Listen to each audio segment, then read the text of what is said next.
So good afternoon, everybody. My name is Anne-Marie Pastor, and I'm the president of Finlandia Foundation National. And I am always its biggest cheerleader in everything we do. Welcome to all panelists and audience.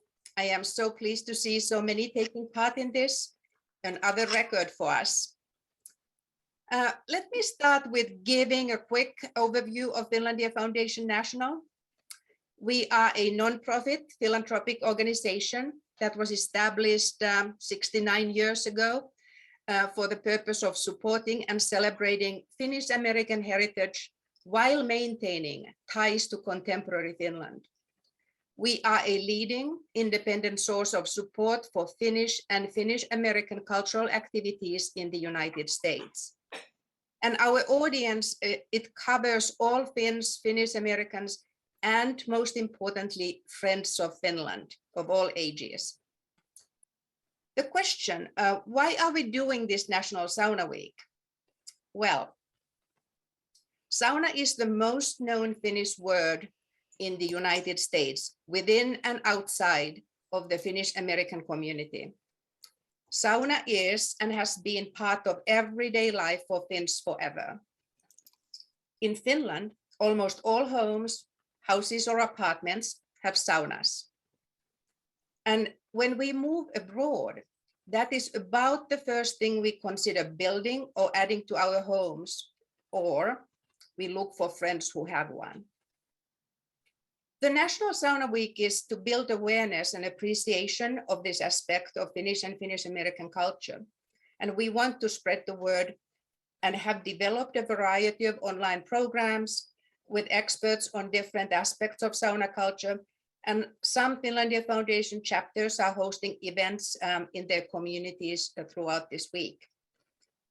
Today we are having Sauna Wars. Let me present today's moderator, Eero Kilpi. Eero is a New Yorker. Well, he is a Finn, but he is a New Yorker. He is president of Finlandia Foundation New York Metro, but today he is here in his capacity as president of North American Sauna Society. Just to let you know, this is all recorded and it will be available after the Sauna Week. If you want to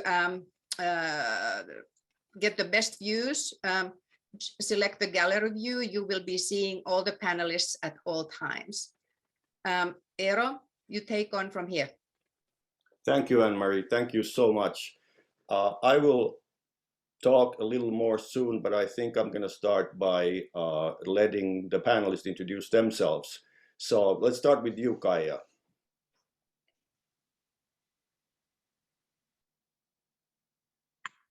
Okay, I just had to unmute myself. Hello, everybody. I'm happy to be part of this discussion and thank you very much for inviting me. My name is Kaia Hopper and my professional background is as a manager in the field of marketing and communication. And in this role, I was part of the team that developed Interbad, a trade fair in Germany to be the world's biggest sauna trade fair.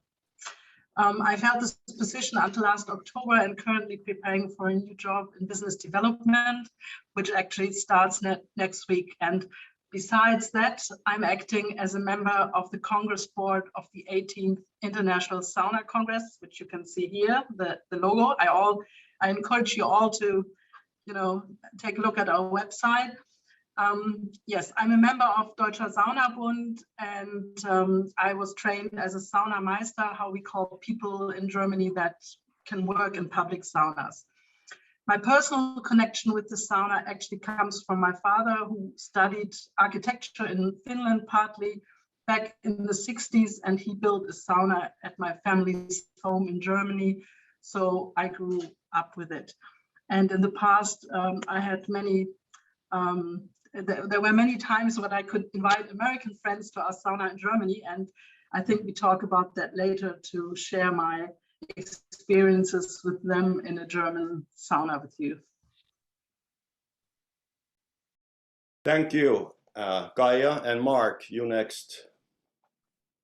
Hello, everyone. My name is Mark Reisman. I am the Director of Sales and Marketing for Sauna 360 Inc., which is our North American headquarters for Sauna 360 World Group, our parent company out of Finland, also with offices in Sweden, better known as Hilo or Hello in Finland and Tilo in Sweden. Here in North America, most people know us better as Finleo, which is our largest brand here in the States, but marketed under many channels. I don't have a lot of background to give here other than I've been involved with this company for 30 years and I've been part of sauna my entire life and been trying to just spread the word about how great saunas are for you and that everyone should own one. So that's all I have for now. Thanks, Mark. Don? Hi, Don Genders, Design for Leisure CEO, British by origin, mainly doing business in the United States, but we do work elsewhere. And my life in sauna started over 30 years ago when we were working within the health and fitness industry, at that time only in the United Kingdom, building health clubs and moving on into spa. And for over 30 years, sauna has been a very important part of my life. Thanks, Don. Glenn?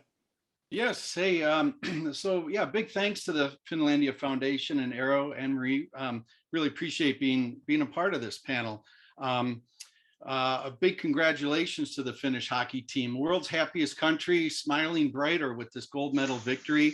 I was bitten by the sauna bug almost 40 years ago while hitchhiking my way around Europe in the 1980s.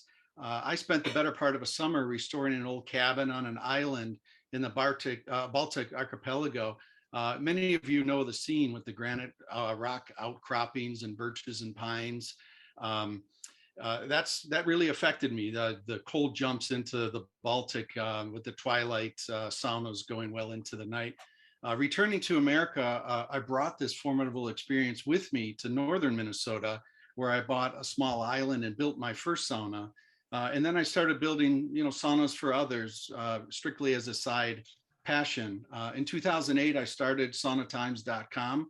To date, we have over 850 articles on the website, including sauna building tips, guest posts, free relevant information. In 2013, I wrote Sauna Build Start to Finish to help other DIY folks realize their own authentic sauna dreams. In 2017, I started Sauna Talk, the podcast about sauna and most often recorded with guests on the sauna bench. Esteemed guests include Wim Hof, Dr. Jari Laukkanen, and the moderator of this webinar, the wild and famous and well-tanned Eero Keppi. I'm founding board member of the Sauna Research Institute, vice president and lead builder of the 612 Sauna Society, a proud member of the North America Sauna Society. In 2019, I returned to Finland and I enjoyed 50 saunas in 12 days. I learned not just that I brought too many clothes, but that good sauna is universal, no matter which the continent. My friend Kimo defines the elements of good sauna. The holy trinity is heat, steam, and ventilation.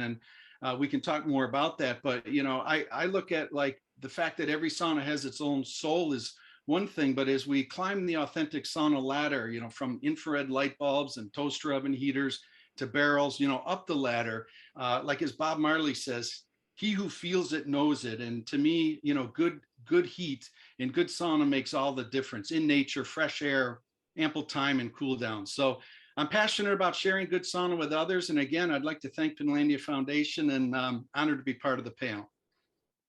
Thanks, Glenn. Niels? Hello, everyone. Thanks for having me. I started designing and building stuff with wood when I was still in school as a kid, basically. Started making money at it when I was in high school. My BA is in studio art and architectural design.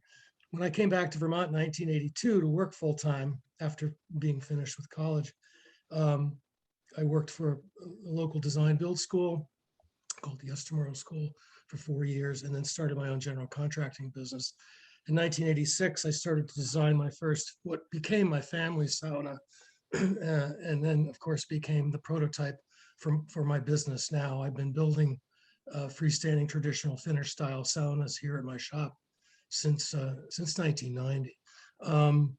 In '93, I became a dealer for Hilo, and have maintained that relationship with the company. I think many of us, including me, consider to be the best heads and shoulders above in the U.S., both for equipment quality and quality of tech support.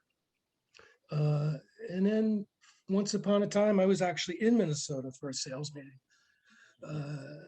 Eero can confirm the date. It was 2002 or 2003 when Eero and Kalevi got together, Kalevi Ruska, got together to reinvigorate the North American Sauna Society. And I became a member at that time. Shortly after that, became a board member, and now serve as an emeritus board member. My interest comes from a lifelong background. I have may or may not help me, guys, but I have relatives in Sweden and Norway, but not that I know of in Finland. Thanks for having me. Thanks, Niels. Yeah, we forgive you. It's not a problem. Yes, so my name is, I call my name here Eero, like the famous architect Eero Saarinen. So it's Eero Kilpi is my name, and it's kind of interesting how I got involved with the North American Sauna Society. What Niels stated, that's all true, and actually a Finnish export organization called the FinPro was had a campaign on the West Coast. It was the first traveling sauna that I know of in the early 90s. And it was idea to repeat that campaign in the early 2000s, but then for many reasons that didn't happen. And North American Sauna Society was established, and I'm one of the founders, and have been with the organization ever since. It's kind of I want to start by telling you a story about me and North American Sauna. So I was a student trainee in Portland, Oregon. In 1981, I spent one summer in Portland, Oregon, and that was one of the best summers ever in many different respects. And it might be the reason why 17 years later I decided, or my family moved to the US this time. We moved to the East Coast. But anyway, so I was living at a complex, like a condo complex, but it had a common area. And it had a swimming pool, it had a jacuzzi, and it had a clubhouse with pool tables, and also what they called a sauna. I was 22 years old at the time, and I believe, I'm not sure about this, I learned how to walk when I was a year old, so that means that's when I started sauna bathing. So at that point I had been sauna bathing for more than 2 decades.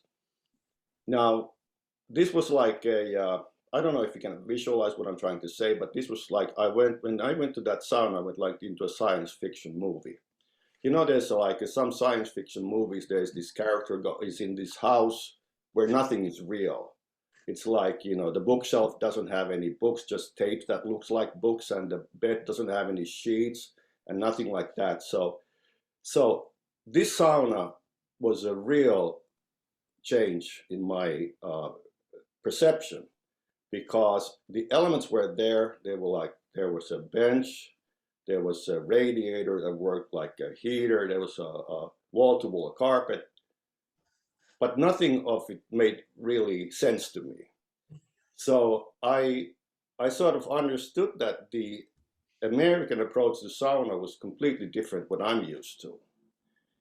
And I think we are a little bit on the same road still.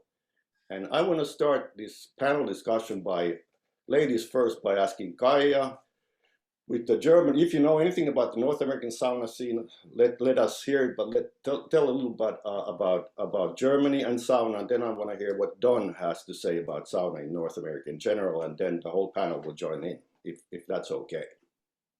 Yes, thank you. I think I'll talk a little bit about the German sauna scene first, and then I can share some things about what I see as far as the American habits are concerned. As you all might know, sauna is a big issue in Germany. every once in a while, surveys are made, and I think about a third of the population in Germany will state that they use a sauna or they visit a sauna on a regular basis or at least frequently. So it is a big issue. And before the start of the corona pandemic, we had more than 2,000 public saunas in Germany. I don't know the figures right now. Of course, they have decreased. But besides that, of course, hotels and sport facilities have saunas as well. And in private homes, we have more than, I think, 1.5 million saunas too. And this number has decreased quite a bit during the past 2 years because people were, of course, spending money into their private homes because they couldn't travel and they couldn't use public facilities. And so they really put much money into their private saunas. I think what is typical for the sauna, the public sauna in Germany, is that what we call, it is marked by some kind of eventization. Aufguss has become a big issue for many years, and it is a very spectacular show by now. It is sometimes even celebrated in large arenas in the saunas, and this of course attracts young people to the sauna, but the Aufguss celebration is something that is appreciated by all visitors of saunas actually in Germany.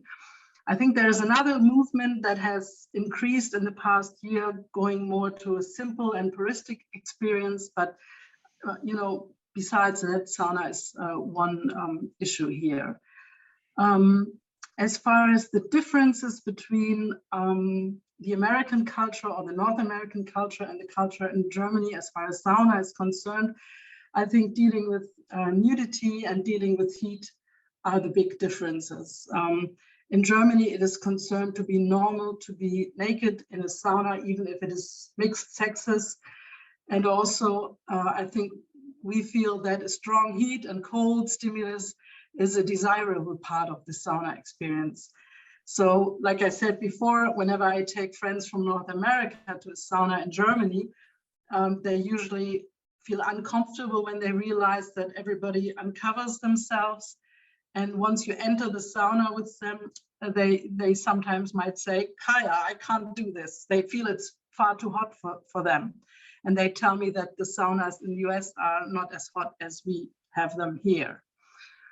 And yeah, one last feature I can share with you, what friends from Scandinavia or from Finland always make fun of is that in Germany, at least in the public saunas, we have a tendency to follow very strict rules as far as the sauna bathing is concerned. You know, you will always find a sheet in the sauna that tells you how long you can stay in and how you have to cool down, and then how long the break has to be before you enter the sauna again. So that might be a typical German thing, to have very strict rules for this in public saunas. So this is something I could share with you for the start. Thank you. Thank you. Don, before I let you speak, I just want to, I forgot to say something. There's a Q&A part on your lower right on your screen. So for people wanting to ask the panelists questions, please use the Q&A, and we try to answer them as much as we can, considering the time frame that we have. And also, there's a raffle at the end, and at least the secret of the Finnish sauna design book is going to be. Oh, you can't see it now, but it's you can't see it now. It's going to be raffled out, and then some goodie bag with Finnish food, as far as I can tell. Anyway, sorry, Don, your turn. Got the question now, Aaron. The question is that what do you consider the North American sauna scene being, and if there are differences between what you are used to and what's happening in North America? Well, I think that, you know, in getting on for 20 years working in the United States, and in many respects working on projects that have had no experience of general European thermal bathing activity whatsoever. And as a design company, people come to us because they don't know how to create a true European thermal bathing experience, of which we have to acknowledge sauna is a part and is the hottest part. And we have seen over the last sort of, say almost 20 years, the awareness within the market and the understanding within the North American markets to have certainly increased quite dramatically. And I think that is, I think it's partially to do with travel. People have traveled, not necessarily to the Nordic countries, but they have traveled to other European countries. They have traveled around the world. I mean, I've been in very hot saunas in Japan. And that has created a greater awareness, because we've got to understand that there is no natural sauna culture, or outside the Native American sweat lodge, there is no real thermal bathing culture in the United States. So everything is imported, and it is going to be slower and on the uptake than maybe other parts of the world. We have exactly the same thing in the United Kingdom. There is very little experience of thermal bathing, particularly use of sauna. But we are seeing now, particularly from a design point of view, the awareness is increasing and the desire for sauna is increasing. But much more importantly, we're seeing the desire to understand sauna bathing is increasing, and that to me is the important thing, because people are beginning to ask questions. It's not a case of I got to have one because I've got loads of money, and yeah, I can buy one, and everyone I know's got one. These days, people are seeking out sauna because they are beginning to read, to hear. The media is publishing information on the benefits and the very significant health benefits of sauna bathing, and that's where we need to be concentrating, I believe. Comments? I agree with Don that definitely the American how they view sauna has changed a lot. And in my 30 years here, I remember when I first started, a lot of people confused even a hot tub with a sauna. They go, "Oh, sauna, you sell saunas?" "Oh, I have one," and they would talk about their hot tub. So I think in general, awareness has improved dramatically. The designs have become, we like to say, have moved upscale, just more design friendly, that they look as good as they function.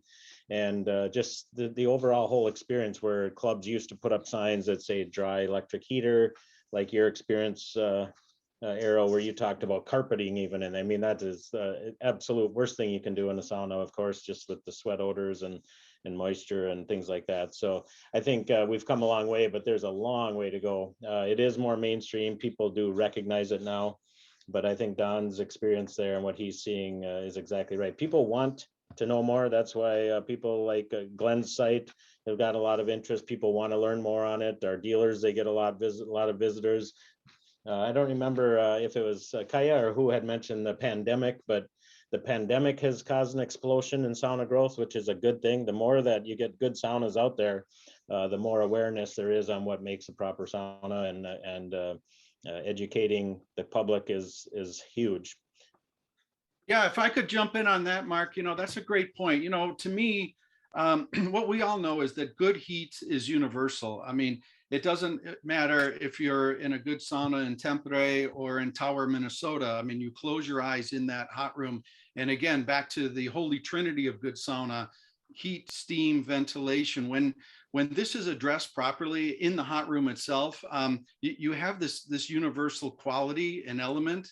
And as we speak about the health benefits of sauna, I mean, we all know that as lifelong participants of sauna, we don't need the health benefits to tell us how great good sauna is for us. And the quality extends, to the outside of the hot room too, where ideally in nature, with proper cool downs and cold plunges, and then the time element. Here, the area you asked the question about sauna in North America, and United States is known as this time efficient society. I mean, we want drive-through versions of everything, and the short hacks and shortcuts. But and Don, to your point as well, I mean, the education as we climb the authentic sauna ladder, it's just so exciting that people want to be educated about what is good sauna as a practice and a product. And to me, it's just really an exciting time because education has never been more in the forefront. And so helping people climb this ladder where they can retire from infrared light bulb closets, retire their toaster oven heaters, and really feel this universality of a good experience inside the hot room and outside. And to me, that's where the health benefits are actualized. It's the excellent recap, Glenn. I think that you know, my business has grown to the point where I have two product lines of traditional Finnish style wood heated sauna, and then I have the Hilo product line, which includes steam. I do a lot of consulting. I'm doing site built stuff and project managing that, and then I'm designing stuff for people. One of the things, and should go without saying, barely keeping up. One of the things that I've noticed that's been really difficult. There's two halves of this of the issue. Consumers maybe not necessarily knowing what a proper sauna is, and you know what about the sauna experience interests them. Why do they want to have it? Is it a status thing or does it come from a real place? And then the other part is with builders and architects. It's very hard for these folks to get good information. The internet is not a good source. I find that one of the benefits of being a Hilo dealer for as long as I have is I can count on them for you know, technical information that's accurate. You know, the world's full of crappy apple pie recipes. Sauna is no different. So that really is what we need to focus on. I know Lassie's new book, books like that, books in English. Thank you very much. That's very, very helpful. But I tend to find that I have two commercial projects in the pipeline right now. The residential stuff, Finns and Swedes and Norwegians and Russians tend to track me down. And I love working for people that have come here from Europe and Scandinavia, because I don't have to explain anything to them and they know what they want. But I think, and this has been a big focus of the North American Sauna Society from day one, is to try to educate and raise the bar, definitely raise the bar. Thank you. Thank you. Yes, when Anne-Marie contacted me about this idea to have the sauna week, and then particularly obviously this event, especially, she was asking me about the topic of the discussion of the panel, Sauna Wars, and I bought that idea immediately, and all of you guys volunteered also almost immediately. My view is that I come from the traditional sauna background, obviously, and that's the only kind of heat therapy that I wish to do personally. Having said that, though, in my mind, every kind of heat therapy is basically good with their own advantages and maybe even some disadvantages. I don't know. I personally have a steam shower here, which I love to use. It's not a substitute for a traditional sauna.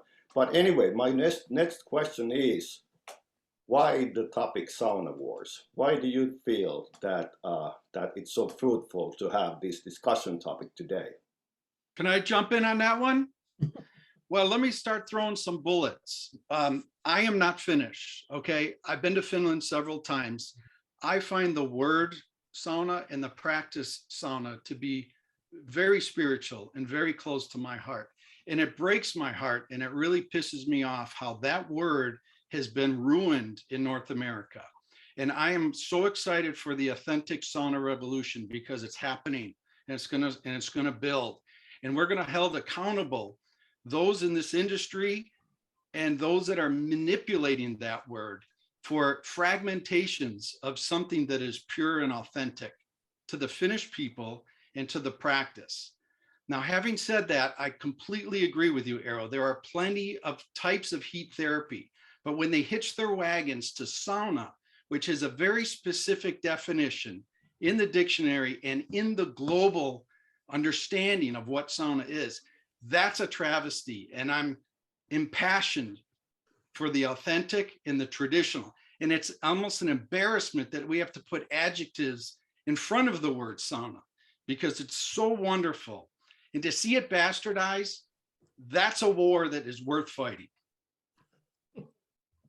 Well, I think the European Commission has actually taken action where it comes down to the sale of goods and a description of people. And I'm sure, Glenn, that you are talking about the people who like to put infrared in front of the word sauna. And I think we all agree that it is a complete travesty, and they have sort of almost hijacked, a sort of UNESCO World, Heritage thing with the sauna, and the fact that, it is so unnecessary. That's I think what frustrates me more than anything else. It's completely unnecessary because infrared therapy does not have to be in a wooden box. You can have infrared therapy anywhere you like. I mean, physical therapists have been using infrared therapy with a little red lamp aimed at different parts of the body for, probably ever since we've had electricity. It is just a complete nonsense. And I'm so pleased that in Europe it has become, outlawed to call an infrared sauna or an infrared therapy box a sauna. And I think that's something we've all got to fight. And I think we've got an uphill battle to ever get that changed in the United States. But my God, we should be doing something about it. I don't want to say infrared's bad, by the way. It's a perfectly good therapy, but it does not belong in the world of sauna. Amen, brother. Amen. I'll maybe add a little different perspective because Glenn has even directed at us, talking about us going to the dark side and so forth. But I just want to talk about going back to the 90s when, by the way, Harvia, our sister companies, all of them have been selling infrared for years. So they all see it as a legitimate category. And so do we. The bathers who want to use infrared. So the idea, I think the battle here, and when you take the term wars comes into play here, is with the term itself. And we battled it for probably 12 years. We went to great lengths, to great extent, to not call it a sauna. We called it infrared heat therapy room, infrared cabin, and so forth. And I think, and I'm not aware, Don, if it's against the law throughout the European Union, maybe because it's against the law in Germany that carries over to the rest of the European Union, that probably would be, I'm guessing, which is great. Wish we could pass the law here. We've tried different ways to go at it, but I'll just say this. We finally quit banging our heads against the wall and realized that it was a hijacked term. I like that term. It was hijacked. And we had a lot of people who were not buying our infrared, were buying a competitor because they felt ours was not to the quality of someone else's, being they had hijacked the term. To us, the way we looked at it is we educate them. All of our dealer showrooms will have both heat bathing styles, let them try. Often when people are given the chance to try both, they will lean towards traditional, but not always. But the way I look at it too is I think it's the same worldwide. It's a problem in South America. I've been out in South America on business trips to Chile, Brazil, Colombia, and in all those countries, they use the term sauna for all three heat bathing styles as well. They call it sauna seca for the traditional, more Finnish style. They call it sauna vapor for steam baths, and they call it sauna infrarot for infrared versions. So they've hijacked the terms in Spanish-speaking countries and Portuguese-speaking countries as well. So I don't think it's only an American thing. We can pretend it is, but there's many words that are hijacked. And here in America, most Hispanic speaking people will not like what people call a burrito or a taco, where they're not even close to some of those things. So I think it happens in all areas. And when I saw the term of this, I told Arrow that I know why it's here. I know why people are upset about it. Anyone who's passionate about sauna, myself included, doesn't like it. I just don't know how you'll get to a point where you have a law change here in North America. If there's a way, we will try to help ourselves as well. As one of the three people on the panel that sells this stuff every day, Don and Mark's comments ring true. When a client calls and asks me if I sell infrared sauna, I just correct them. despite the fact that in our catalog, it's called a sauna. I know that this drives Glenn and folks like him around the bend. For me, it drives me around the bend too. And I think, Mark and Don, we're all in the same boat. What I like to try to focus on in my life, day to day, and in my business day to day, is the positive aspect of stuff. So I will take every chance I get. And it doesn't happen a lot. So many people are buying the stuff online now that I don't get that many calls for infrared therapy rooms. But when I do, I take the time to make sure they understand the difference. And many people do not. I had a fellow on the phone a week ago who said, I don't really know is it an infrared thing that I want that, or does I want the other thing? I don't really know. I just know I need a sauna. So, and I'm paraphrasing, but I'm not making this up. This is true. And every day, that's the hill. We walk up that hill every day, explaining to people. And there are people in the alternative medical modality world who think infrared is great. That's fine. But as Don pointed out, calling it a sauna, and Don and Mark both, it does a disservice to an amazing tradition. Amen. And those of us who have lived in the States for any length of time know who George Carlin was. He said in one of his gigs years ago that America is a beautiful country where we adopt cultures and cultural rituals from other countries and bring them here and ruin them. It's happened with food, it's happened with language, it's happened with all kinds of stuff, and it's definitely happened with sauna. So I see my job as a designer and a builder and a dealer and a proponent of this stuff to make every effort I can with a smile on my face to raise the bar and bring people's awareness forward. And it's what NASA's been working on. But it is absolutely incredibly annoying. I'm with you on that, Glenn. So yeah, I beyond think the term, education is important. Yeah. well, education is great, but let me just share one other travesty in a sense, is the infrared hucksters hitch their wagons to the health benefits of sauna, and they claim it for their fragmentation of the box. And I don't know how, you can do that. I just don't understand how you can lay health claims and reported health benefits to a product that is not what is being offered. Again, it's back to the essence of what is sauna: heat, steam, ventilation. And IR cabins do this in a different way. There is none of those three.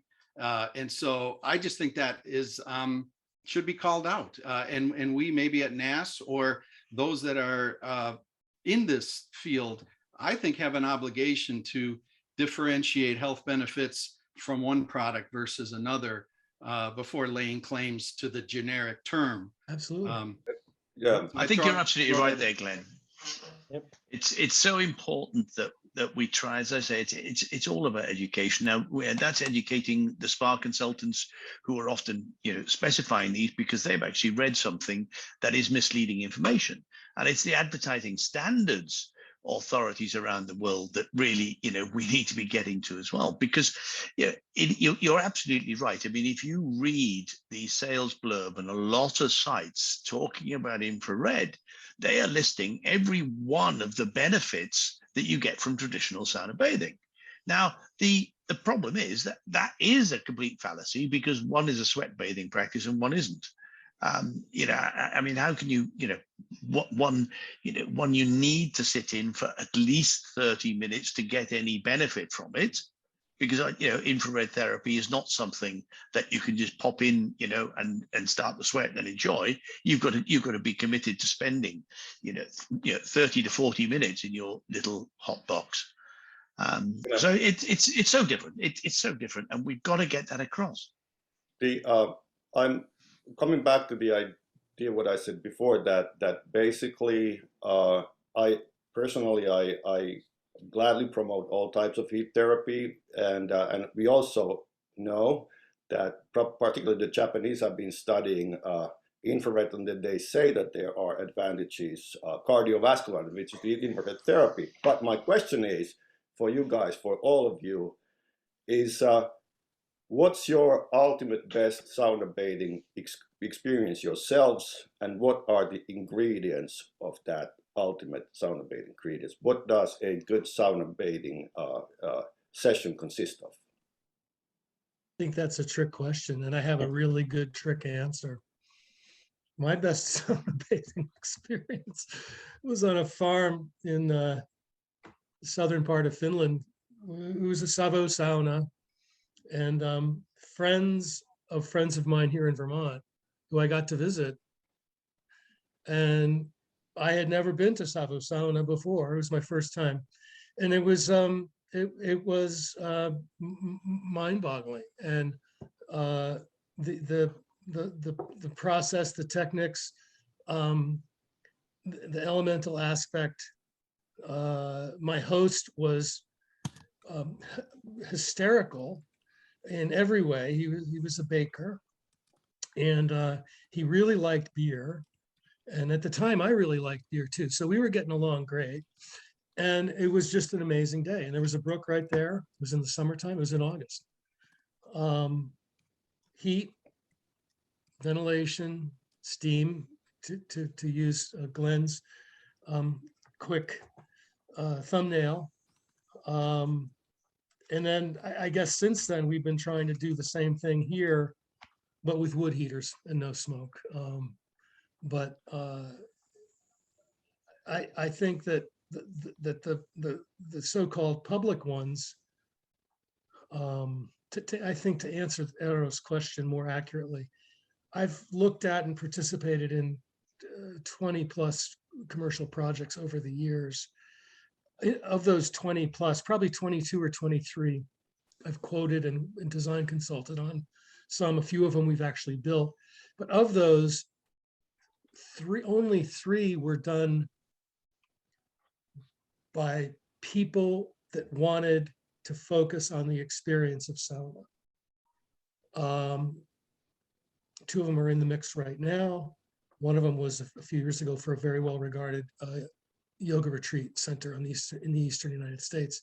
The reason I'm pointing this out is because all of the resort ones, there's a lot of ski resorts where I live. All of the resort ones were done for money. They weren't done for sauna. They were done because somebody on the board or somebody in the real estate development office or someone one of the investors said, well, we should include sauna in the pool room. And Don, it would be great to have this conversation with you sometime. And they would do these rooms that you guys would look at this and you go, what are these people thinking? They're spending a lot of money to put a sauna or two, men's and women's in this complex.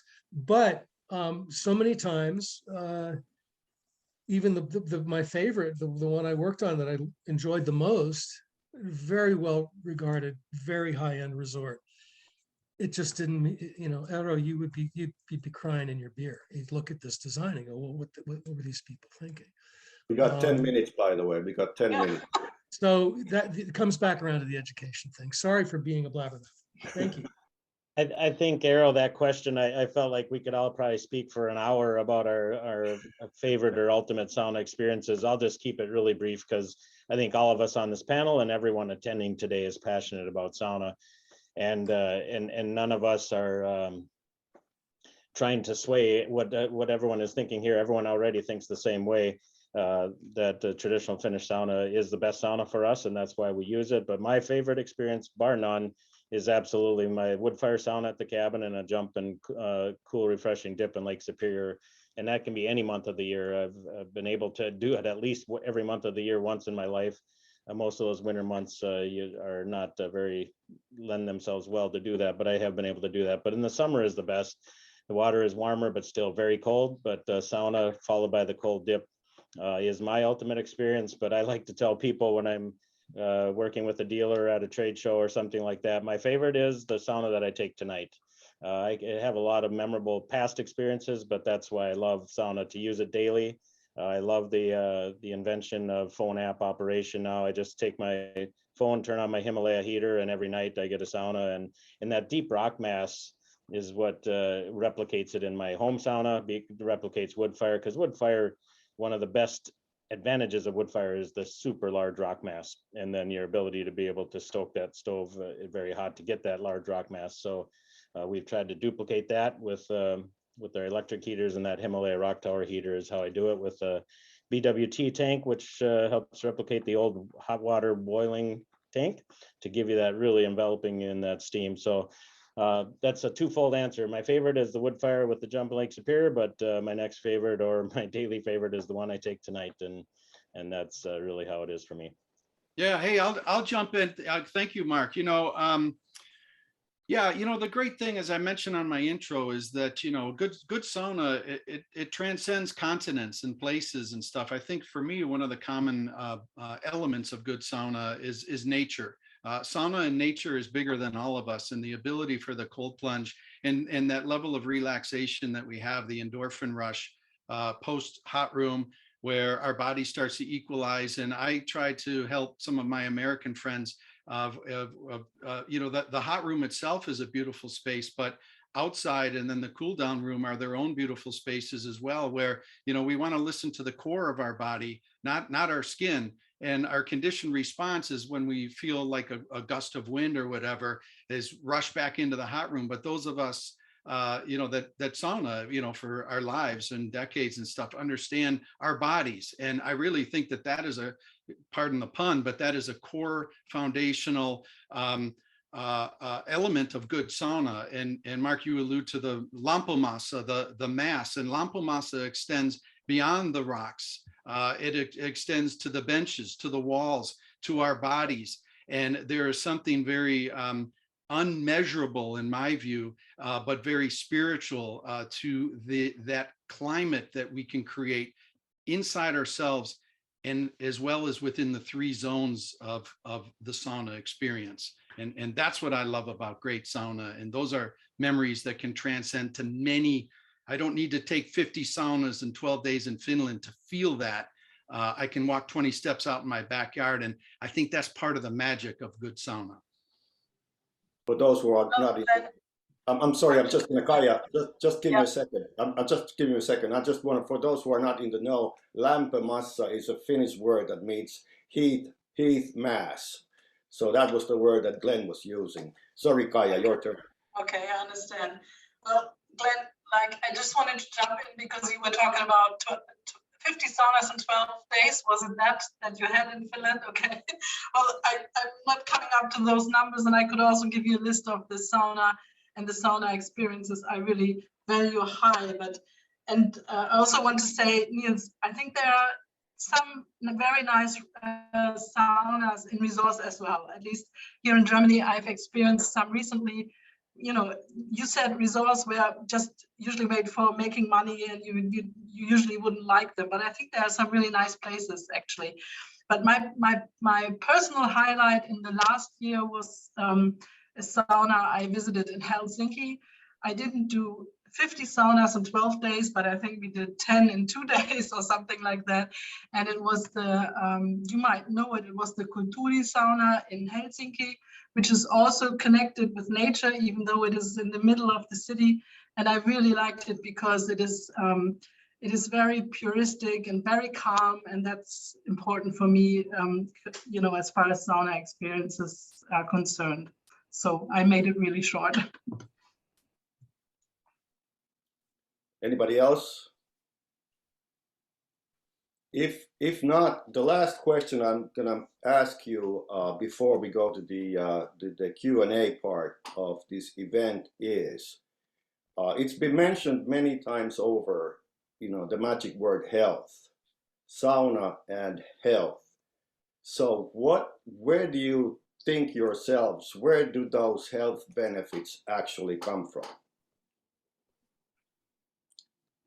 Well, let me answer that maybe because I've just read some research yesterday that was done in Germany where people were asked what kind of health or what kind of benefits in general they expect from the sauna. And I found it quite interesting that they, of course, say they hope for benefits as far as their cardiovascular system is concerned. They hope for benefits as far as their immune system is concerned. And some state the cosmetic issue, that it's good for your skin, but more and more people actually say that sauna is important for them as far as their mental health is concerned. And I think this is becoming an increasing issue, that people really feel it helps them against a stressful life to calm down. And so I think we not only have to talk about the physical benefits, health benefits, but also about the mental health benefits when we talk about sauna.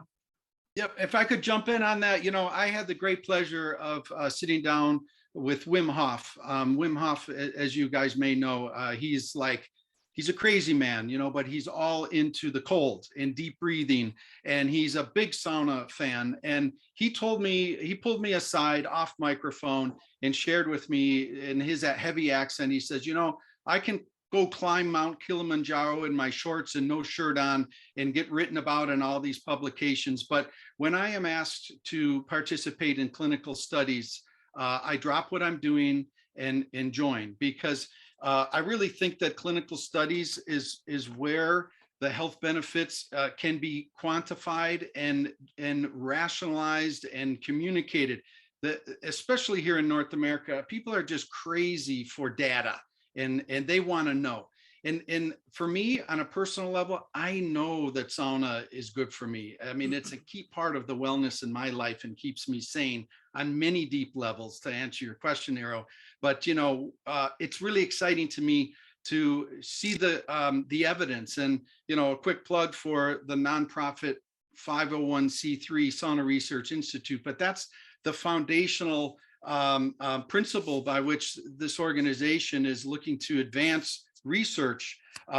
We know that it does it, and it's exciting to understand some of the reasoning how and why. Mental, physical, really good.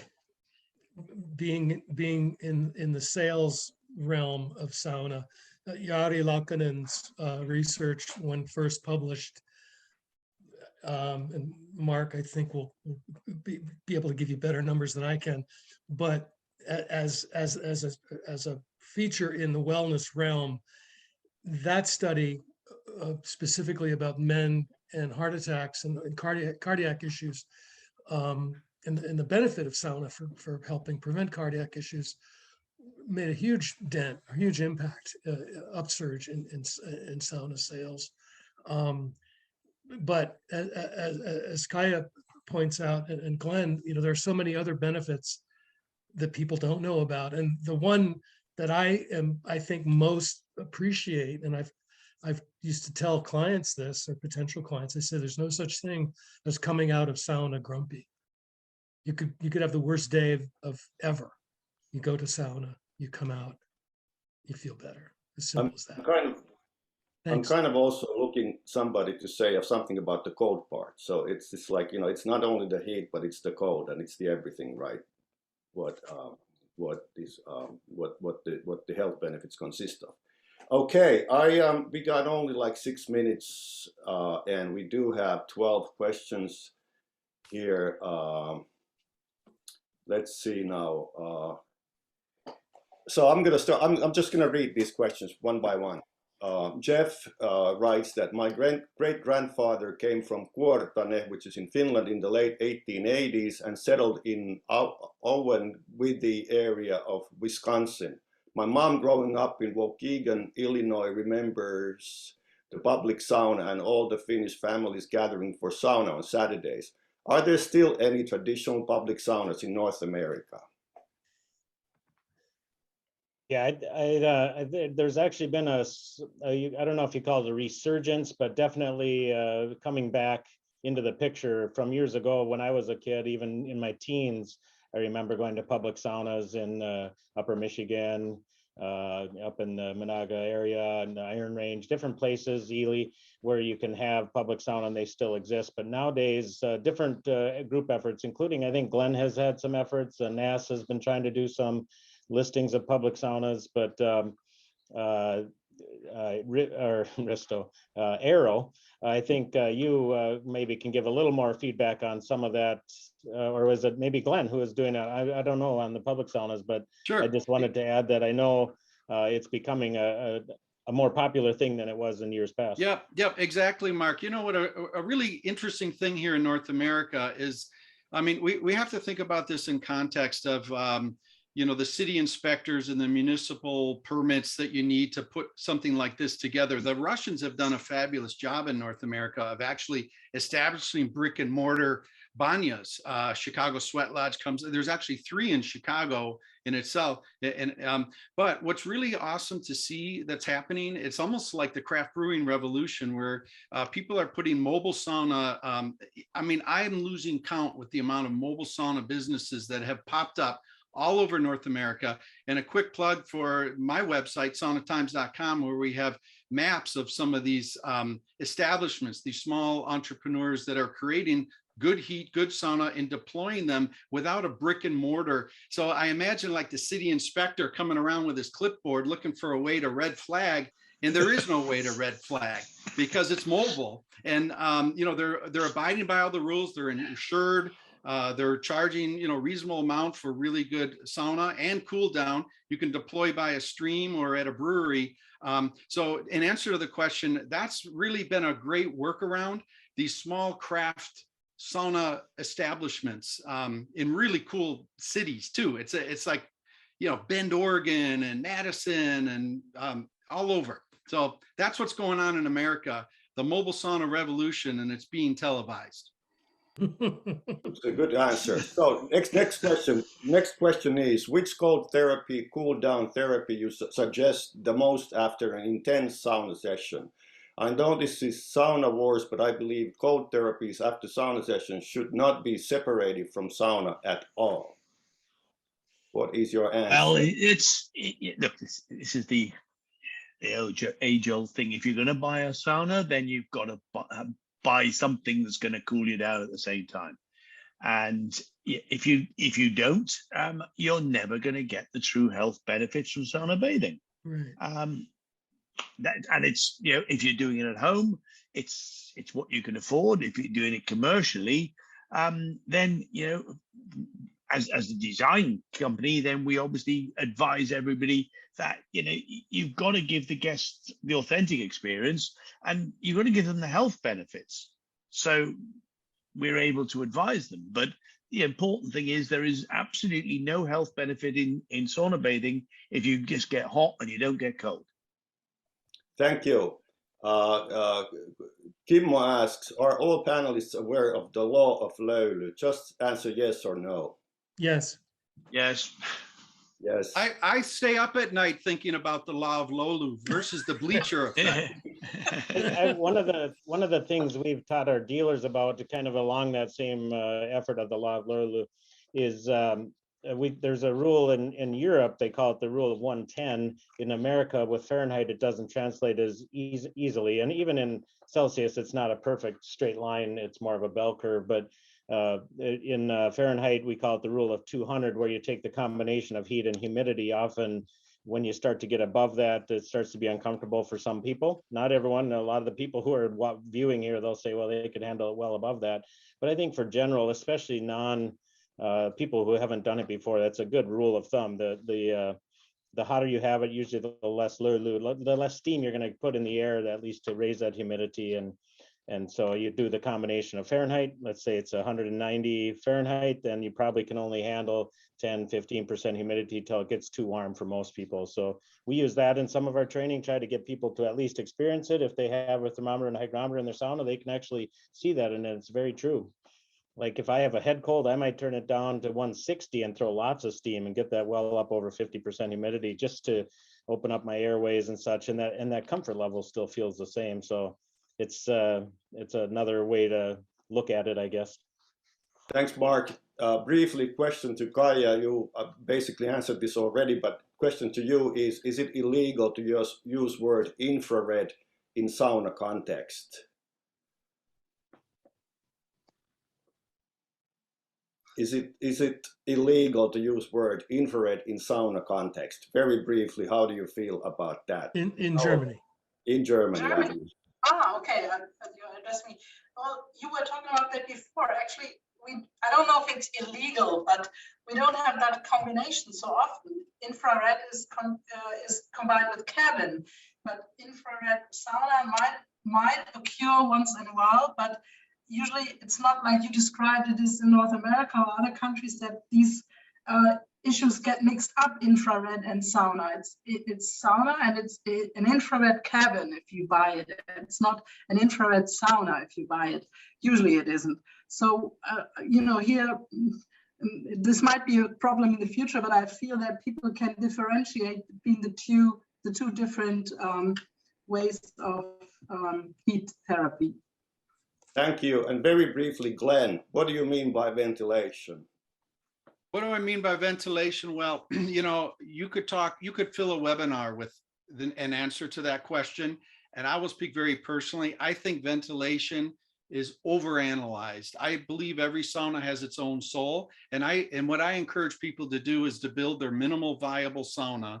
And when they're done, they go sit on the sauna bench and just close your eyes and lay back and listen and feel where your sauna wants a vent plugged in. And then just take a 4-inch hole saw and put it there. Now that said, there is some fact to the idea of a vent on the low side, and then a vent I like about a foot from the ceiling. And I'm talking wood-fired sauna. And then where people get really confused is there are graphs and maps and details about how to properly vent a sauna that is heated through an electric heater, and that's an entirely different dynamic, because you don't have that natural airflow from wood being burned. So in an electric sauna, you have to either apply a mechanical ventilation system or just a gravity ventilation system. And the mechanics of that are different.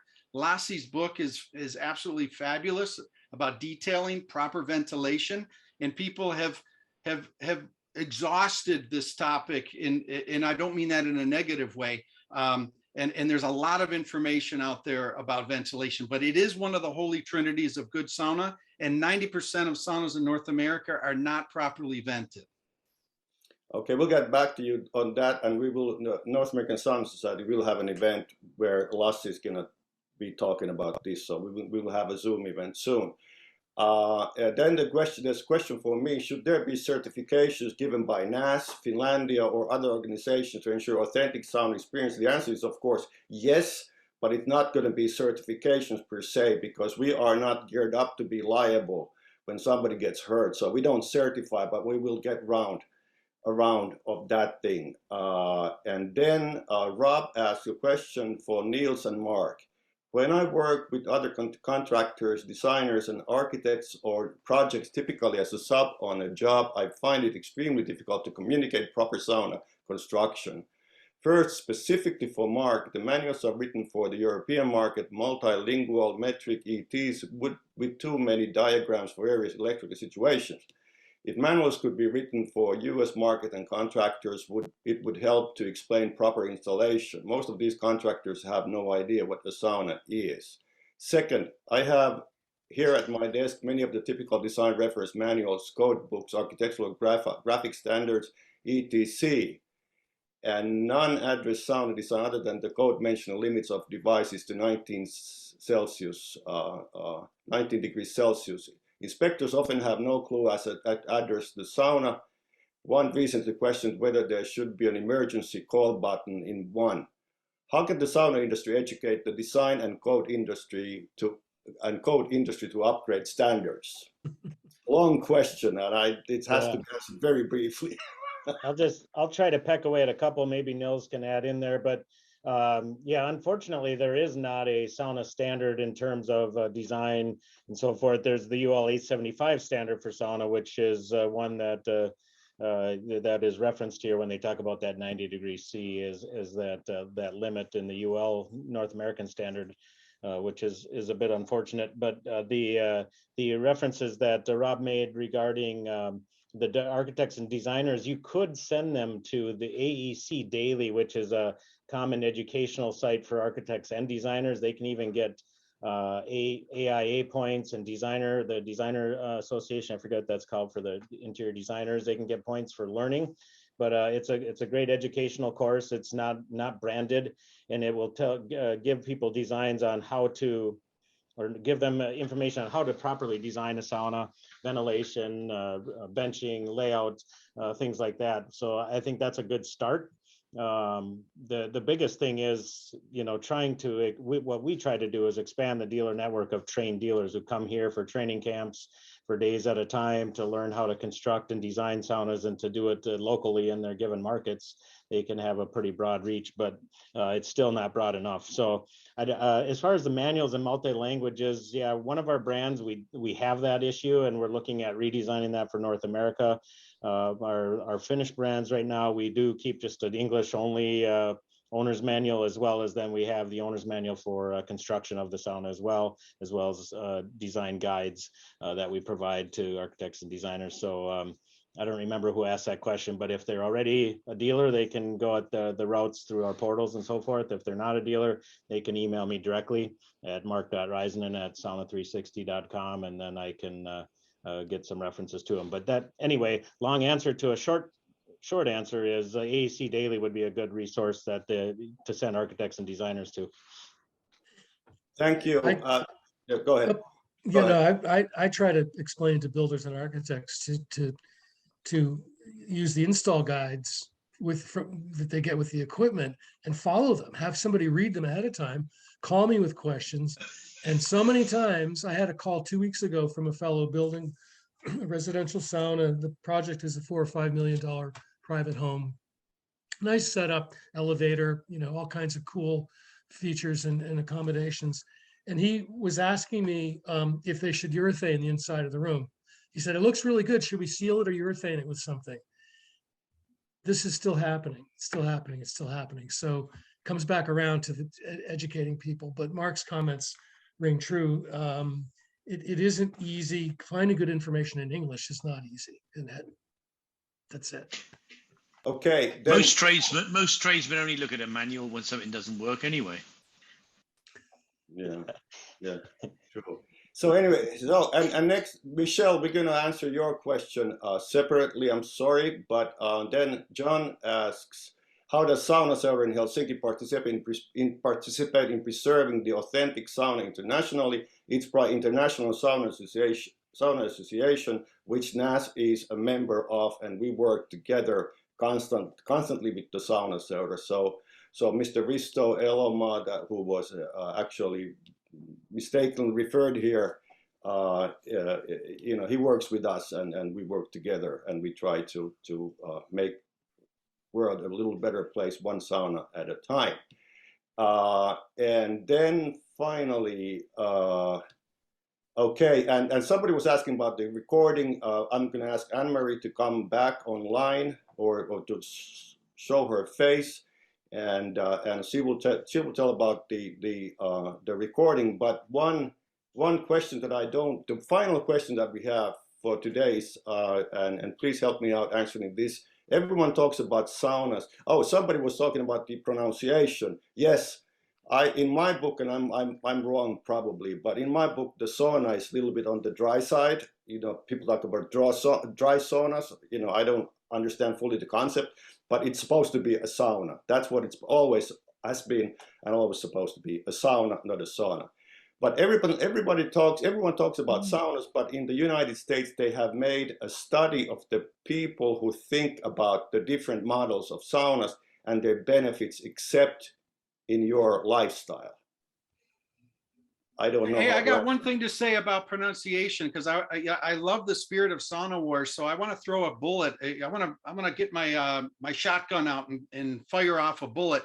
One of the 850 articles written on Sauna Times is whether you pronounce, you could say you could portage a canoe or you could portage a canoe. So whether you call it sauna or sauna, my opinion is we have something a lot more important to worry about, and that's the authenticity of the term. So there, I throw that grenade out there in the spirit of Sauna Wars. I've always said similar, you can pronounce it however you like, as long as you own one in a true sauna, for sure. Yeah. But so the last question was, everyone talks about saunas, but in the United States, they have made a study of the people who think about the different models of saunas and their benefits, except in your lifestyle. So I guess the punchline is the lifestyle. And I imagine that kind of the lifestyle change. It's of course, for the Finnish population, it's all about the lifestyle. It's all about the lifestyle. And I have to remind you that we have been the happiest country on earth for 4 years straight. It might be because I live in the US, who knows, but they are happy back home. Anyway, back to you, Anne-Marie. Okay, thank you all. This has been a wonderful discussion, and we will meet again in 360 days, I hope. Thank you, Anne-Marie. And sign up to NAS website if you want to saunasociety.org. And we will get back to you one way or the other, if not for sure before 365 days. But we'll look forward to that one too. Thanks. Cheers. Thank you. Thank you, everybody. Thanks, everybody. Good job. Thank you.